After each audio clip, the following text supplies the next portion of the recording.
All right, let's talk about one of the biggest, and honestly, sometimes one of the most confusing decisions you can make in tech. Should you get a laptop or a desktop? It seems pretty straightforward, but getting it right can completely transform how you work, how you play, and believe it or not, even how you sit. So let's break it all down. That's the big question, isn't it? Laptop or desktop? Don't worry, by the time we're done here, you're going to have a crystal clear idea of which one of these machines is the perfect fit for you. You know, this whole debate really boils down to one single fundamental difference. A desktop is modular, it's stationary, it's built from the ground up for raw power. A laptop, on the other hand, is completely integrated. Everything is in one package, designed for one thing, mobility. And that one distinction, as you'll see, changes absolutely everything. So here's how we're going to figure this out. We're going to walk through 5 key steps. First, we'll look at that fundamental design choice. Then, we'll get into the classic showdown, power versus portability. We'll also dig into the price, not just what you pay today, but the long-term value. Then, we'll help you find your perfect match based on your lifestyle. And finally, we'll give you a simple framework to make that final call. Let's get into it. Okay, so let's really dig into that design choice. Think of a desktop like a set of high-tech Legos. You're in complete control. You can pick and choose every single part, and if you want to upgrade something later, you just swap it out. It's all about flexibility. A laptop, though, is more like a perfectly engineered, self-contained unit. Everything is fused together, which is exactly what gives you that incredible freedom to just pick it up and go anywhere. And that design choice leads us straight to the heart of the matter, the core conflict, power versus portability. I mean, this is it. This is the main trade-off you are making. It is the heavyweight championship fight between pure, unadulterated performance and the absolute freedom to work from wherever you want. And let's be real, the appeal of portability is huge. I mean, just think about it. You could be a student typing notes in a busy lecture hall. Or maybe you're a professional with your entire office tucked into your backpack as you jump between meetings. Or maybe you just want to escape your desk and work from a coffee shop for a change of scenery. A laptop is what makes all of that possible. It untethers you. But, and this is a big but, that freedom comes at a price. And that price is raw power. Desktops have a massive physical advantage. Their size means they can pack in huge power supplies and massive cooling systems. We're talking a CPU that can pull over 125 watts and a graphics card that can guzzle over 300 watts, all kept cool by an army of big fans and heat sinks. A laptop, in its tiny, cramped chassis, simply can't compete. It has to pull back on the power or it would literally melt. Now, this is where it gets really interesting. For a short burst, a high-end laptop can actually get surprisingly close to a desktop. In the first minute of a heavy task, as you can see here, it can hit about 90% of a desktop's performance. For a moment, it feels incredibly fast. But watch what happens after just 10 minutes. That's where something called thermal throttling kicks in.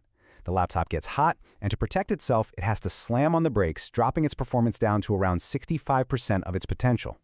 The desktop, on the other hand, with all its cooling, it just keeps cruising along at 100%. For long video renders or intense gaming sessions, that difference is an absolute game changer. And that performance gap leads us right into our next big topic, the price. Because when you buy a computer, you're not just thinking about the number on the sticker, are you?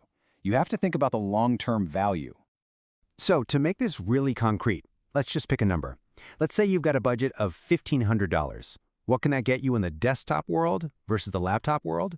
Well, the difference might just surprise you. For $1,500, you can get an absolute monster of a desktop. We're talking a powerful, latest-gen processor, a really beefy graphics card that will just crush games and video editing, a whopping 32 gigs of RAM, and a full terabyte of lightning-fast storage. And the best part? Every single one of those things can be upgraded later on. Now, for that exact same $1,500, the laptop you get is, well, it's a lot less impressive.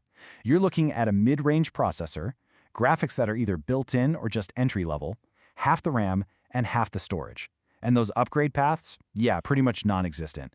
You are paying a hefty premium for the convenience of portability. So this brings up a really important idea, the total cost of ownership.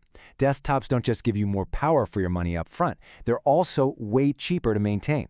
If a part dies, you just replace that one part. If you need more gaming power in a few years, you just swap out the graphics card. That ability to upgrade piece by piece gives desktops a much longer, much more cost-effective lifespan.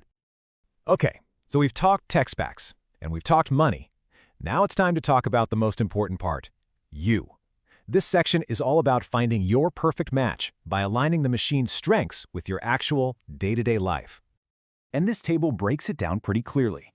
If you're a serious gamer who needs every last frame per second, or a video editor who needs that sustained power we talked about, the desktop is your champion. No contest. But if you're a student running from class to the library and back, portability is king, so the laptop is your best friend. And for remote workers, well, you need flexibility, but also ergonomics, which brings us to a really important point. Let's talk about something people almost always forget: ergonomics. Your health. A proper desktop setup lets you put your monitor at eye level, which reduces neck strain. You can use a full-size keyboard, which prevents wrist strain. We've all seen people hunched over a laptop for hours. It's just not good for you. If you are at your computer all day, this is not a minor detail. It is absolutely crucial for your long-term comfort. We've covered a lot of ground, so now let's tie it all together. I'm going to give you a really simple 3-question framework that will help you make your final call with total confidence. First question, and be brutally honest with yourself. Where will you actually use this machine? If the answer is, at the same desk 95% of the time, then the case for a desktop is pretty much a slam dunk. But if you genuinely need the freedom to work from different places, a laptop is an absolute must-have. Second question, what are you primarily going to be doing? Are you pushing the limits with high-end gaming, streaming, or editing complex video projects? That requires the sustained raw power of a desktop. Or are your main tasks writing essays, managing your inbox, and binging your favorite shows? A laptop can handle all that with ease. And finally, number 3, think about the future. Are you the kind of person who likes the idea of giving your PC a new lease on life in a few years with a new graphics card? Or do you prefer the simplicity of a self-contained device that you'll just use as is until it's time to replace the whole thing? Your answer here points you clearly to one or the other. Because ultimately, it all comes down to this. There is no single best computer.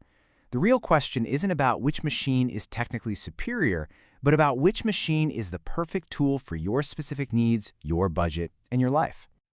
And that leaves us with one final thought to chew on. In an age where all our data lives in the cloud and we can work from literally anywhere with an internet connection, what's the future for that powerful, stationary box on your desk?